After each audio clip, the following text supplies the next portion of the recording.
അമ്മയെ സംബന്ധിച്ചിടത്തോളം ഞാനുള്ള ഒരാളെ കുറിച്ച് നമ്മൾ ഹ്യൂമറസ് ആയിട്ട് പറയുമ്പോൾ അയാളുടെ മനസ്സിന് വേദന ഉണ്ടാകും. ഞാൻ ഒരിക്കലും ഒരാൾക്ക് മാത്രം, പുരുഷന്മാർക്ക് മാത്രം സപ്പോർട്ട് പറഞ്ഞിട്ട് എനിക്ക് മാത്രം സപ്പോർട്ട് ചെയ്ത് പറഞ്ഞിട്ടില്ല. എനിക്കെതിരെ തെളിവുണ്ടോ കൊണ്ടുവരട്ടെ. അല്ലാതെ എന്നെ സ്നേഹിക്കുന്നതിൽ എന്റെ അടുത്ത ഫ്രണ്ട് പറയണം ഞാൻ കേട്ടിട്ടുണ്ട്, ഞാൻ അറിഞ്ഞിട്ടുണ്ട് എന്ന് പറയുന്ന വാക്കാൽ ആരെങ്കിലും നമുക്ക് പറയാൻ പറ്റുമോ? പറ്റില്ല. ആ പറയുന്നതിൽ നിങ്ങളൊരു കാര്യം മനസ്സിലാക്കണം. അമ്മ എന്ന് പറയുന്ന അസോസിയേഷനകത്ത് എത്ര ക്യാമറയുണ്ട്, വിത്ത് റെക്കോർഡിംഗ് ക്യാമറയുണ്ട്. ഇതെല്ലാം നമുക്ക് തെളിവല്ലേ. ആ തെളിവുകൾ പുറത്തു കൊണ്ടുവന്നു കഴിഞ്ഞാൽ എല്ലാം സുതാര്യമാകും. ഇപ്പോൾ ഈ ഒരു പ്രശ്നം വന്നത് എന്തുകൊണ്ടാണ്? ഈ അമ്പലത്തിന്റെ പ്രശ്നം എല്ലാം കൂടെ വന്നപ്പോൾ ഈ പ്രശ്നം എന്ന് പറയുന്നു. ഈ ഒരാളെ വിളിച്ചിട്ട് രഹസ്യമായിട്ട് പറയുന്നതും ക്യാമറ വരുമോ? ഇല്ലല്ലോ ചേച്ചി. അതുകൊണ്ട് ചേച്ചി ക്യാമറയുടെ കാര്യമൊന്നും പറയണ്ടേ. ഇന്നത്തെ ചേച്ചിയുടെ നിലപാടും കാര്യങ്ങളുമാണ് നിങ്ങൾ ഈ കാണുന്നത്. 2 ദിവസം മുമ്പ് ടിനി ടോമിനെ ഭയങ്കര സപ്പോർട്ട് ചെയ്ത് സംസാരിച്ചൊരു വ്യക്തിയാണ് ഇവര്. ഞാൻ കഴിഞ്ഞ വീഡിയോയിൽ ഒരു തമ്പലൈൻ ഇട്ടിട്ടുണ്ടായിരുന്നു. അത് പലർക്കും അങ്ങോട്ട് ഇഷ്ടപ്പെട്ട് കാണത്തില്ലെന്നാ തോന്നുന്നു. കാരണം വെച്ചാൽ ആ ഒരു തമ്പലൈൻ എടുത്ത് നോക്കുമ്പോൾ നിങ്ങൾക്ക് മനസ്സിലാവാം, രണ്ടാം അച്ഛനെ വെച്ച് കമ്പയർ ചെയ്ത് സംസാരിച്ചു ടിനി ടോം എന്നുള്ള രീതിയിലാണ്. പക്ഷെ ഞാൻ അത് വീഡിയോയിൽ ഉൾപ്പെടുത്തിയിട്ടില്ലായിരുന്നു. എന്തുകൊണ്ടാണ് ചെയ്തില്ലെന്ന് വെച്ചാൽ വേറെ ഒന്നും കൊണ്ടല്ല, അത് ന്യൂസിലോ കാര്യങ്ങളൊന്നും വന്നിട്ടില്ല. നമുക്കറിയാൻ കഴിഞ്ഞ കാര്യങ്ങളായതുകൊണ്ട് ഞാനത് ഹൈഡ് ചെയ്ത് വെക്കാമെന്ന് കരുതി. അവർ സത്യത്തിൽ എഫ്ഐആറും കാര്യങ്ങളൊക്കെ ഇതൊക്കെ ചെയ്തപ്പോൾ അൻസിപ്പ് കൊടുത്തിരിക്കുന്നത് ഇങ്ങനത്തെ കാര്യങ്ങളാണ് കൊടുത്തത്. അതായത് ടിനി ടോമോ അച്ഛനെയും രണ്ടാം അച്ഛനെയും ഈ പറഞ്ഞ അൻസിപ്പയെ വെച്ച് കമ്പയർ ചെയ്ത് സംസാരിക്കുകയൊക്കെ ചെയ്തിട്ടുണ്ട്. പറഞ്ഞ് മനസ്സിലായി കാണുമല്ലോ എന്താണ്. ഞാൻ അതിൽ കൂടുതലൊന്നും പറയുന്നില്ല. ഞാൻ അത് ചില കാര്യങ്ങൾ വീഡിയോ പറഞ്ഞിട്ടില്ലെങ്കിൽ എൻ്റെ തമ്പി കൊടുക്കും. എൻ്റെ ഒരു ശീലം അങ്ങനെ. ചിലർക്ക് ഇഷ്ടപ്പെടാതിരിക്കാം. നമുക്ക് ഓരോരുത്തരുടെ രീതികളും കാര്യങ്ങളൊക്കെ തന്നെയാണ്. എന്തായാലും മനസ്സിലാവാത്തവർക്ക് വേണ്ടി ഞാൻ ഒന്നും കൂടെ പറഞ്ഞത് മാത്രം. ഓക്കെ. പിന്നെ അതുപോലെ തന്നെ പിഷാരടി വന്നിട്ട് കുറച്ച് കാര്യങ്ങളൊക്കെ സംസാരിക്കുന്നുണ്ട്. ഈ ചേച്ചിയുടെ നേരത്തെ നിലപാട് ഞാനൊന്ന് വെച്ചുതരാം. പിന്നെ അതുപോലെ തന്നെ നമ്മുടെ ചാനൽ ആദ്യമായിട്ട് കാണുന്നവരെല്ലാവരും ഒന്ന് സബ് ചെയ്യുക. ഫേസ്ബുക്കിൽ കാണുന്നെങ്കിൽ ഒന്ന് ഫോളോ ചെയ്യുക. പരമാവധി ഷെയർ ചെയ്യുക. 10 ആൾക്കാർ അറിയട്ടെ ഇവറ്റയുടെയൊക്കെ ഗുണങ്ങൾ. അത്ര ഞാനിപ്പോൾ പറയുന്നുള്ളൂ. ഇവിടെ ലൈക്ക് ചെയ്യുക. ഹൈപ്പ് ഉണ്ടെങ്കിൽ ഹൈപ്പും കൂടെ ചെയ്തേര്. നമുക്ക് അതിന് വീഡിയോയിലോട്ട് പോകാം. നമ്മളിപ്പോൾ ഇവിടെ വന്നത് അമ്മ അസോസിയേഷന്റെ ഒരു നല്ല കാര്യത്തിന് വേണ്ടി വന്നതാണ്. ഞങ്ങൾക്ക് ഒരുപാട് ഉപകാരങ്ങൾ ചെയ്യുന്ന ഒരാളാണ്. ഇത്ര നാളുകൊണ്ടും അമ്മ വന്ന അന്ന് മുതൽ ഒരുപാട് കാര്യങ്ങൾ നമ്മൾക്ക് വേണ്ടി ഞങ്ങൾക്ക് വേണ്ടി ചെയ്യുന്ന ഒരു സമയത്താണ് ഇങ്ങനെ ഒരു ന്യൂസ് കണ്ടത് തന്നെ. അങ്ങനെ ന്യൂസിന്റെ അടിസ്ഥാനം ഞങ്ങൾ എപ്പോഴും പറഞ്ഞിട്ടുണ്ട്, അമ്മ എന്നുള്ള അസോസിയേഷനിൽ തീർക്കാവുന്ന അമ്മയെ തീർക്കണം. ഇതുപോലെ മാധ്യമങ്ങളുടെ ഇടയിലും പോയി പറയാനാണ് ഞങ്ങൾക്ക് ഒരുപാട് കാര്യങ്ങൾ പറയാനുണ്ടാവും. ഞങ്ങൾ അതൊന്നും പറയാൻ തീരുമാനിച്ച ആൾക്കാരല്ല. ടിനിയെ കുറിച്ച്, ടിനി എന്റെ ഒരു സഹപ്രവർത്തനാണ്, എന്റെ ഹസ്ബൻഡിന്റെയും കൂടെ സഹപ്രവർത്തനാണ്. ഒരുപാട് വർഷം കൊണ്ട് കണ്ടുകൊണ്ടിരിക്കുന്ന ഒരാളാണ്. ഇന്ന് വരെ ഞങ്ങൾ ലേഡീസ് എന്ന് പറഞ്ഞാൽ ഞങ്ങൾക്കെതിരെ ഒരു അംശം പോലും ടിനിയുടെ ഞങ്ങൾക്കൊരു വൃത്തികേടായിട്ടോ സംസാര രീതിയിലോ ഉണ്ടായിട്ടില്ല. പിന്നെ നമ്മൾ പ്രോഗ്രാം ഒക്കെ ചെയ്യുമ്പോൾ അങ്ങോട്ടും ഇങ്ങോട്ടൊക്കെ എല്ലാം ഉണ്ടാവും. അത് സ്വാഭാവികമായിട്ടുള്ള കാര്യമാണ്. അല്ലാതെ ഇതുപോലെ ഒരാളെ വ്യക്തിഗത ചെയ്യുന്നത് തെറ്റാണ്. ഇത് ശരിയല്ല ഈ ചെയ്യുന്നത്. എന്തെങ്കിലും നമുക്ക് പറയാനുണ്ടെങ്കിൽ അൻസിബി അല്ല ആരായാലും അമ്മ എന്നുള്ള അസോസിയേഷന്റെ തലമുത്ത കുറച്ച് നല്ല ആൾക്കാരുണ്ട്, ബഹുമാനിക്കേണ്ട ആൾക്കാരുണ്ട്. ലാലേട്ടൻ, മമ്മൂക്ക, ഇങ്ങനെയുള്ള കുറെ ആളുകളുണ്ട്. അവർക്ക് സ്ഥാനവും കാര്യങ്ങളൊന്നും ഇല്ലല്ലോ. അവരെ വിട്ടേര്. അവരെ പിടിക്കേണ്ട ആവശ്യമൊന്നുമില്ല. ഈ ഒരു സംസാരത്തിൽ തന്നെ നമുക്ക് മനസ്സിലാക്കാൻ പറ്റും ചേച്ചിയുടെ സപ്പോർട്ടും കാര്യങ്ങളൊക്കെ. ഓക്കെ. ഇനി നമുക്ക് പിഷാരടി വന്ന് പറഞ്ഞിട്ടുള്ള കുറച്ച് കാര്യങ്ങളൊക്കെ വെക്കാം. പിന്നെ അത് മാത്രമല്ല, നീന കുറുപ്പിന്റെ ഒരു വോയിസും കാര്യങ്ങളൊക്കെ ഉണ്ട്. ഇന്നത്തെ വോയിസാണ് കേട്ടോ. അതും കൂടെ ജസ്റ്റ് ഞാൻ നിങ്ങൾക്കൊന്ന് വെച്ച് തന്നേക്കാം. നമ്മൾ ഈ പുറമെ ഒക്കെ ആരാധിച്ച് നടക്കുന്ന കുറെ ആൾക്കാരുണ്ട് ഇതിനകത്ത്. കാര്യത്തോട് അടുത്ത് വരുമ്പോൾ എല്ലാം കണക്കാണ്. എല്ലാം കണക്കാണ്. എല്ലാ ആൾക്കാരും ഈ ഫീൽഡിൽ ഇരിക്കുന്ന എല്ലാ ടീംസുകളും കണക്കാണ്. ഇപ്പോൾ ഓർക്കുമ്പോൾ ചിരിയാണ് വരുന്നത്. ഉള്ള കാര്യം തുറന്നു പറയാമല്ലോ. ഭയങ്കര പുച്ഛം മാത്രമേ ഉള്ളൂ.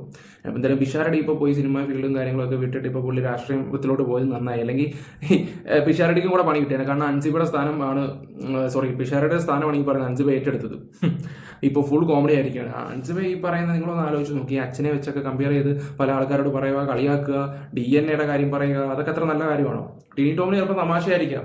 പക്ഷെ ആ കൊച്ചിനുണ്ടാകുന്ന മാനസിക ബുദ്ധിമുട്ടുകളും കാര്യങ്ങളൊക്കെ ദൃശ്യം ഫസ്റ്റ് കഴിഞ്ഞതിന് ശേഷം കുറെ വിഷയങ്ങളും കാര്യങ്ങളൊക്കെ ഉണ്ടായിട്ടുണ്ടായിരുന്നു. ഈ നേരത്തെ യൂട്യൂബേഴ്സൊക്കെ ഇതിനടുത്ത് റിയാക്ട് ചെയ്യും അലക്കുകയൊക്കെ ചെയ്തിട്ടുള്ള കുറെ കാര്യങ്ങളൊക്കെ ഉണ്ട്. പഴയലോട്ട് പോകുന്നില്ല. പിഷാരടി സംസാരിക്കൽ വെച്ച് തരാം.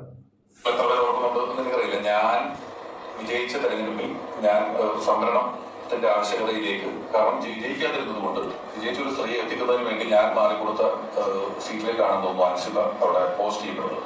അതുകൊണ്ട് ഞാൻ അൻസിബയെ വിളിച്ചു സംസാരിച്ചു. ഞാൻ ടിനി ടോമിനെ വിളിച്ചു സംസാരിച്ചു.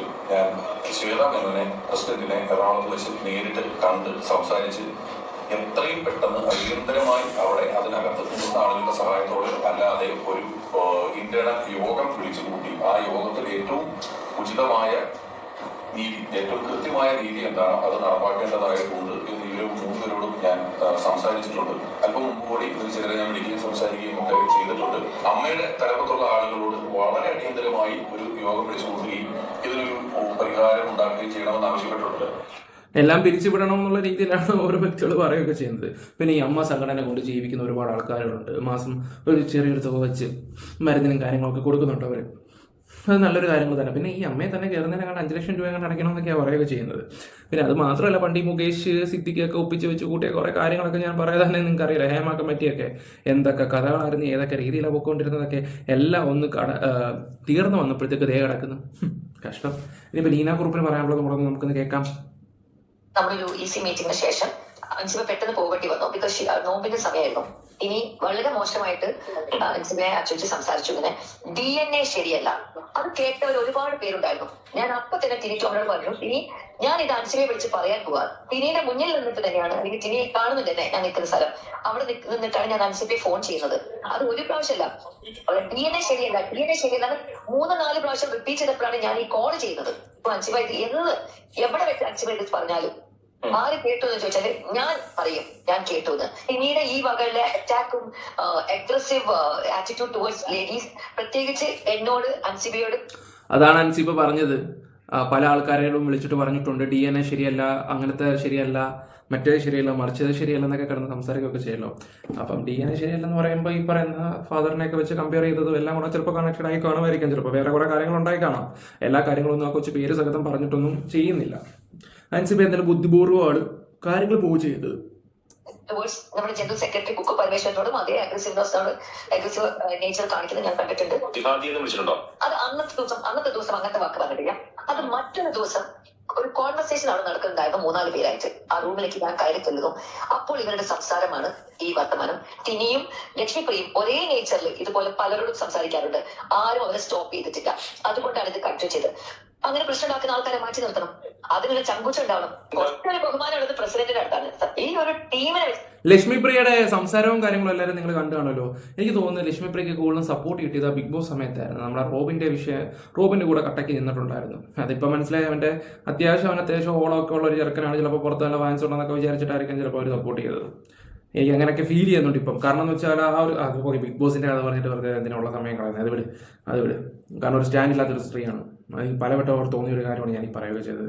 കാരണം വെറുതെ കിടന്നങ്ങ് ചലിച്ചുകൊണ്ടേയിരിക്കും. കാരണം എന്നിട്ട് എന്താ പറയണ്ട, കുലസ്ത്രീ എന്ന് പറയത്തില്ലേ, കുലസ്ത്രീ ചമഞ്ഞിട്ടുള്ള സംസാരങ്ങളും കാര്യങ്ങളും ഒക്കെ എൻ്റെ പൊന്നോ, അത് കേട്ട് കഴിഞ്ഞാൽ പിന്നെ നമ്മൾ തോറ്റുപോകും. രാമനും സീതയൊക്കെ എനിക്ക് ചോടും, ഉള്ളാരും പറയാലോ. മുന്നോട്ടേക്ക് പോകുന്നതിൽ എനിക്ക് അഭിപ്രായമില്ല. അൻസിബ രാജിവെച്ചപ്പോൾ അവിടെ സന്തോഷം പ്രകടിപ്പിച്ചു 2-3 പേരെന്ന് ഞാൻ അറിഞ്ഞു. അടുത്ത സന്തോഷം ഞാൻ രാജിവെക്കുമ്പോൾ അവർ പ്രകടിപ്പിക്കുന്നത് എനിക്ക് താല്പര്യമില്ല. എന്തെങ്കിലുമൊക്കെ ആട്ടെ. ജഗദീഷ് ഒരു വീഡിയോയിൽ കുറച്ച് കാര്യങ്ങളൊക്കെ സംസാരിക്കുന്നുണ്ട്. ഞാൻ ആ ഒരു ക്ലിപ്പും കൂടെ അവിടെ വെക്കാം. കാരണം നമ്മൾ കളിയാക്കലൊക്കെ വേണം, പക്ഷെ ഒരാൾക്ക് ഓക്കെ അല്ലെങ്കിൽ പിന്നെ അത് ചെയ്യരുത്.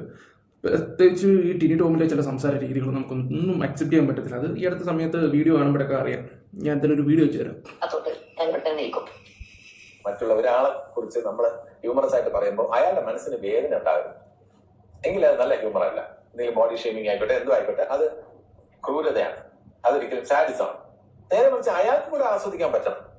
നമ്മൾ ആരെങ്കിലും കളിയാക്കുകയാണെങ്കിൽ അയാൾ കൂടെ ആസ്വദിക്കണം. അപ്പൊ എന്നെ കളിയാക്കുകയാണെങ്കിൽ ഞാൻ കൂടെ ആസ്വദിക്കുന്ന തരത്തിലുള്ള ഹ്യൂമർ ആയിരിക്കണം. വ്യക്തിപരമായി ഒരാളെ അധിക്ഷേപിക്കുന്ന തരത്തിൽ, അയാളെ ഡീഗ്രേഡ് ചെയ്യുന്ന തരത്തില് അത് നമ്മൾ നല്ല ഹ്യൂമറിന്റെ ഭാഗമല്ല എന്നുള്ള പക്ഷമാണ് എനിക്ക്. അപ്പൊ അതിനകത്ത് ഒന്ന് അശ്ലീല ചുവയുള്ള സംഭാഷണങ്ങൾ, അതൊക്കെ നല്ല ഹ്യൂമർ അല്ല. മറ്റയാളെ തരം താഴ്ത്തിക്കൊണ്ടുള്ള ഹ്യൂമർ നല്ല ഹ്യൂമർ അല്ല.